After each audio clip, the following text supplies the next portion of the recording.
সুপ্রভাত সবাইকে। সকালে স্নান করে মন্দির চলে গেছিলাম। আর যেহেতু সোমবার, তাই ঘরের মন্দিরে শিব ঠাকুরের মাথায় জল ঢেলে আজকের দিনটা শুরু করলাম। প্রেগনেন্সিতে নাকি শিব পুজো করা ভালো।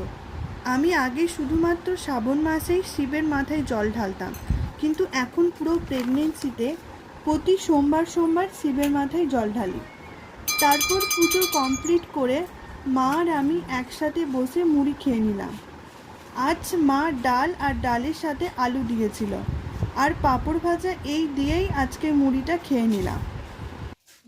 তারপর দুপুরবেলায় উঠানে দেখি অনেক বাঁদর এসেছিল।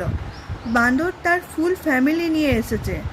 মা আর আমি ঘরের ভেতরেই ছিলাম, বাইরে যাইনি, যদি কামড়ে দেয়। ওরা অনেকক্ষণ উঠানে বসেছিল।